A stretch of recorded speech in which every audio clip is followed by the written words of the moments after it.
Hi guys, welcome back to my channel Bake with Khushi.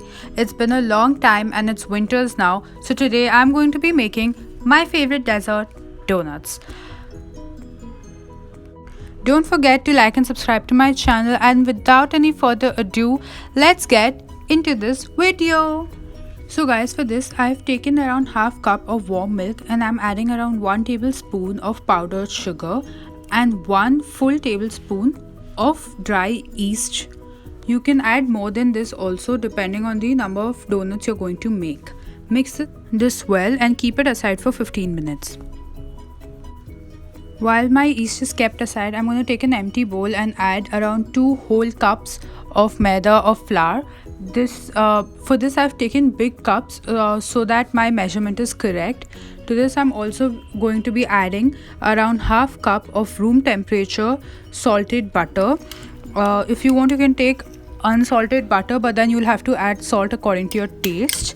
Make sure that you add the butter at room temperature only so that this will make the dough soft. I'm going to be taking around half cup of sugar. This is powdered sugar, and to this I'll add around 1 teaspoon of vanilla essence. This will enhance the taste. And now after mixing this, I'm going to add my final ingredient, that is the dry yeast which we had set aside. As you can see, it has risen up, and now our ingredients for the dough are complete and we're going to start mixing this.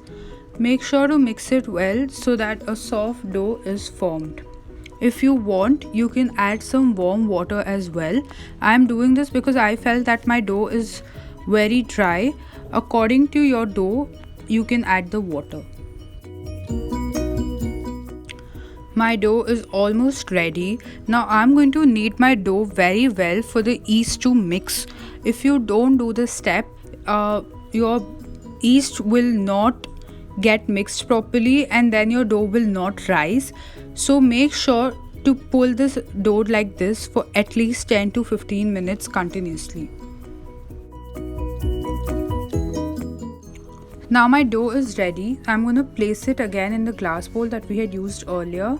But before placing it, I'm going to take some butter and grease the bowl well. This is done so that the dough doesn't stick to the bowl later on.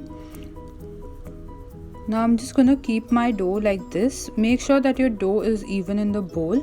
And now I'm going to cover this up using a plate and leave it aside for at least 2 to 2.5 hours in a warm place. This will help the dough in rising completely. Now it has been around 2 hours, and as you can see, my dough has risen so well. It is almost double the size of what it was before. So before this, I'm going to give my dough a punch so that all the excess air comes out. You can see it is so soft. Now I'm going to take this dough out of the bowl and I'm going to mix this well so that all the butter that we had used stays in. Now using a clean surface, I've taken my platform itself. I'm again going to roll the dough a bit. Now I'm going to start with taking a rolling pin and I'm going to spread the dough evenly like this. Make sure that the thickness of your dough is at least 1 centimeter so that your donuts are thick enough. We're going to start cutting our donuts. You can use either a donut cutter, but I'm going to show it to you using a plate like this. Take it according to your wish, and like this you can cut out the piece. Just make sure that you cut it really well. You can see how well this has come out. Like this, we're gonna cut out all our other donuts as well. Now for the middle part, I'm using this cap, and like this I'm just going to take out the middle part of it. Repeat this process again with all the donuts.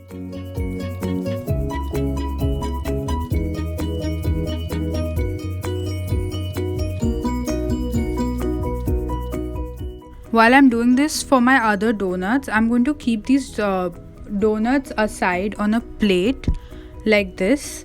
And with the remaining dough, I'm going to repeat the same process, roll this again and cut out my donuts like we did before.